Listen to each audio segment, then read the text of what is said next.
Well, welcome back to Painting with KQ. We are working on Shipwreck Island. I've made some changes here, and it's one of the things I wanted to talk to you about. Is I had an idea for some rocky cliffs back here, and I changed it because it wasn't where I wanted to go. So one of the things you can always do is stop what you're doing. If you don't like it, change it. The clouds, for example, these probably won't stay exactly this way. I might need some more punch because this is our shipwreck and our island is in here. I'm planning on turquoise water here. That's why I lighten this area up. So if this is so strong that it draws your eye right here, I still want people to come back into the painting. So I may have to make this brighter, but this is one piece that I like. High contrast of this cliff up here and the darker color. Normally I save the real darks for down here. I'll lighten the bottom up, but I love the way that contrasts. I want to talk to you about the rocks, the way that they look so rocky here and here and here. One of the things I do when painting those types of rocks is I'll take a color like this light brown. It's got black and white here, but you notice this is not mixed up a lot.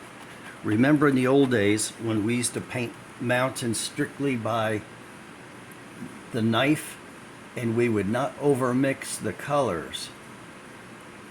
Well, the same is true with your paintbrush, because what you can do by not overmixing those colors, you get these different facets in there, the lights, the darks, and all of that. If you mix it all up together, it's just one color of, say, brown or gray. So in order to get a more rocky look, it's one of the things I like to do is leave my paint marbled, and then from there start changing it, customizing it. But you can see the way you get all of a sudden there's these little nuances of change in the rock, and then you just get it to blend a little bit and it looks rocky. It gives you some texture and some depth. Now, one of the things we want to do is, in talking about contrasts in our work, we're planning on this being very sharp and vibrant colors, deep wood tones, grays, and all that kind of thing, a shattered sail or two. So we want to keep this muted and kind of fuzzed out, if you would. So I'll be using just a couple of bristle brushes for doing some trees, and these lines I have in here, if you can see them, hope you can, it's an idea of where I want the tree lines to go, and I'm planning on beach across here and here. It should look really nice with the tan color against the turquoise water, and that'll also make our foreground jump.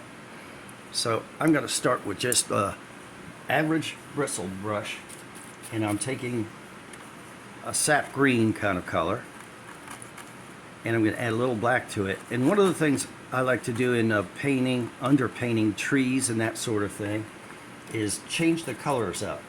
So I'll have some darker tones and some lighter tones, and I'm just going to actually mix that up right here. So I have sap green with black here, and then over here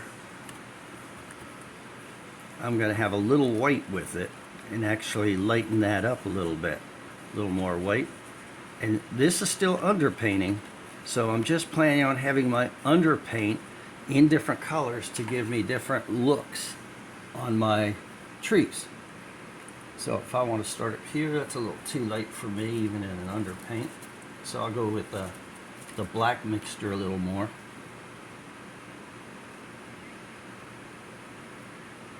And you want to go straight in with your brush and make a little tree. So our tree line's going to come kind of up here and down.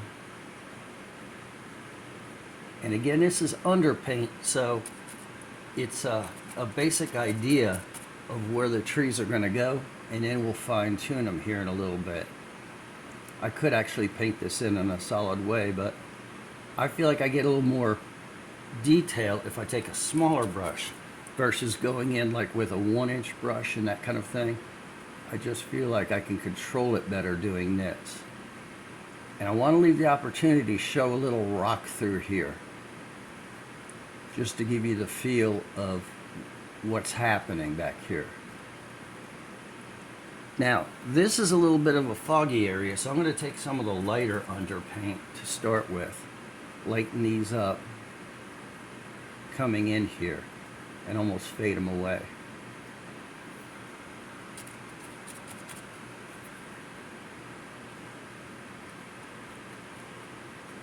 And the tree line will go, say, up here somewhere.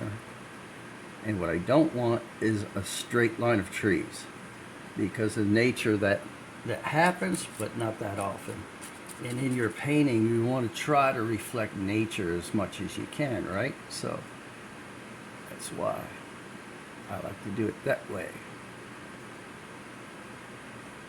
So you start to get the feel the way the trees are coming across the rock. And these are a little lighter up here, and these are a little darker where they might be in the shadows. So I'm figuring this is going to be partly in shadow with the sun coming from this direction. These probably will have to end up being a little darker, and that is no problem. You should darken those up a little bit.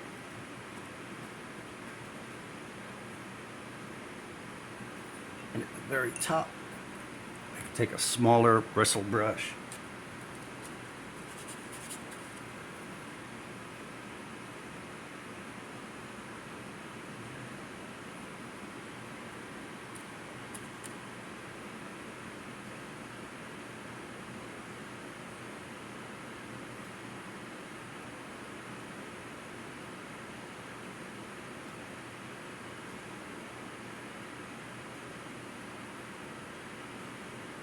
And here we go, basically lining up how the trees are going to go. And I'll do that throughout these lines here.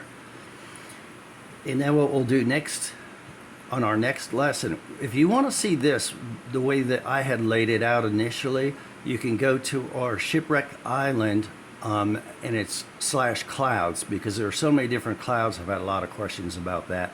We covered that in fair detail. And as I say, we probably will end up changing these, maybe stay with that pattern, but brighten it. And that'll be in one of the later sections where we cover balancing the details, which we'll do at that point. So anyway, I hope you got something out of this today. And I did actually have a video that took us from the first video to here, but it just didn't produce right. So I'm sorry about that. I apologize. But I will see you next time, and as always, I hope you have an incredible day, and I'll see you here next time.